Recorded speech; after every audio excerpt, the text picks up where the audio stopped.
Your odds of winning the lottery are about 1 in 28 million. And yet, 162 million Americans bought a lottery ticket last year. I see people falling into these mental traps all the time, thinking that the only paths to wealth are those 1 in a million fast tracks. They think you have to win the lottery to go to the big leagues or be the next Bezos. And I mean, let's be honest, who doesn't secretly, or maybe not so secretly, fantasize about getting rich quickly? Imagine waking up tomorrow, checking your account and seeing enough zeros to make your phone completely freeze up. Sounds nice, right? Unfortunately, the way it happens for most folks is not nearly as flashy. Let's start with winning the lottery. This is how a lot of folks, believe it or not, think it happens.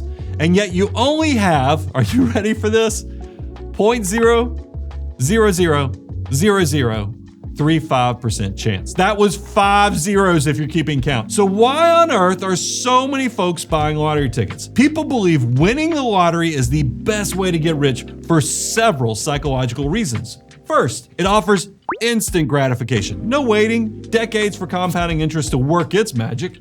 Second, it requires zero skill or education, making it seem accessible to everyone, even though, as we just saw, ain't nobody actually winning this thing that you know. Third, media constantly highlights lottery winners, creating an availability bias where we overestimate our chances. Fourth, humans are notoriously bad at understanding probability, especially on an exponential scale, like 1 in 28 million chance. Never tell me the odds. Doesn't feel that different from, say, 1 in 1,000 to our brains. Finally, the lottery lets people daydream about financial freedom without having to make any actual sacrifices or changes to their spending habits. And not to mention, as quickly as it comes, it might go away just as fast. About a third of lottery winners end up in bankruptcy court, according to the American Bankruptcy Institute. For 1 in 3 people who come into life-changing, maybe even generational wealth to go bankrupt afterwards, it's not the golden ticket people think it is. All right, here's another one. What about becoming a celebrity? Your odds are 0.000021%. That was 4 zeros. That's still 1 in 4.7 million people. This is the social media hype machine and celebrity worship at play. People overestimating their chances of becoming a celebrity for many of the same reasons as lottery winners. We're constantly bombarded with social media influencers who, quote, made it overnight, or celebrities who seem to have it all. The media focuses exclusively on successful celebrities, creating a powerful survivorship bias where we only see the winners, never the millions who tried and failed. Plus, becoming famous appeals to our desire for validation and recognition, so we get it. But let's be honest, it looks way easier than it actually is. We see the glamorous end results, but not the years of rejection, struggle, and hard work behind the scenes to make everything happen. And here's an interesting one. How about becoming an NBA player? That's a 0.00032% chance, or 1 in 31,000. Sports stars are heroes for a lot of people growing up, and the desire to become a professional athlete makes a ton of sense. If you play a sport, really any sport, you're presented with a path telling you, hey, if you're just good enough at this one thing, you can go pro and you'll get rich. How much you want to make a bet I can throw a football over the mountains? And on top of that, you get scholarships, NIL money, and endorsements, and it makes sense why people would want to live their dream and make a great living doing it. We are not saying you shouldn't invest time and attention, maybe even money, into your skills and your passions. But don't count on this as your means of attaining wealth. Dial in the discipline and the behavior, because that's the difference maker that will ultimately translate to financial freedom, regardless of whether or not you become a professional athlete. How about starting a business? You hear so much about entrepreneurship. Well, here's the odds on that. 0.05%. That's 1 in 2,000 odds of success. Now, we get into two scenarios that are a lot more realistic, but there should still be a healthy caution when it comes to starting a business. The Hustle Bro entrepreneurs on YouTube would have you believe that this is a sure thing, that just selling a $50 product 20,000 times will land you with a cool $1 million. I can guarantee you £10,000 in your first 10 minutes if you follow the Funny Francis dropshipping formula. Let me show you how easy it is. Here's a picture of a ship.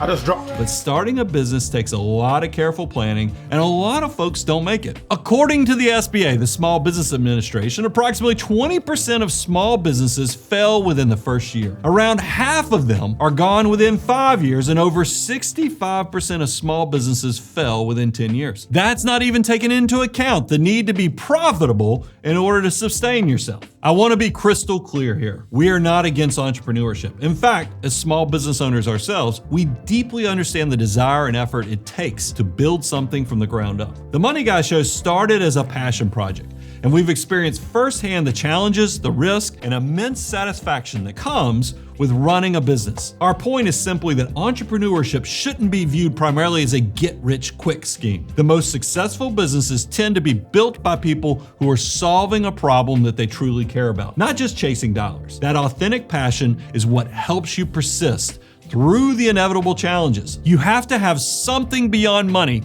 powering you to make starting a business a worthwhile endeavor. You can't just follow the money. And the last one, let's talk about investing. This offers a much better chance than the others. This is a chart of the 40-year rolling annualized returns of the S&P 500. This means looking at the average yearly investment return over every 40-year period, like from 1970 to 2010, then 1971 to 2011, and so on. It shows the returns investors actually experienced if they stayed invested for 40 years. And what we see is that the average 40-year rolling return since 1970 is over 11%. But wait, I can hear it. There's inflation trolls out there right now that are saying, hey, what about inflation? The average inflation adjusted return was still almost 7.5%. So pick which one you want to use, but just keep it consistent.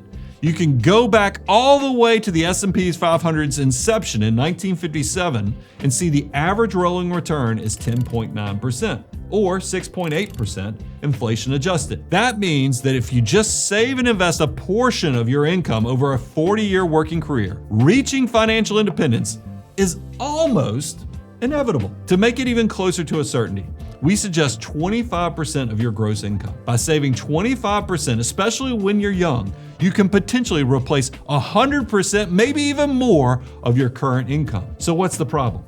No one wants to get rich slowly.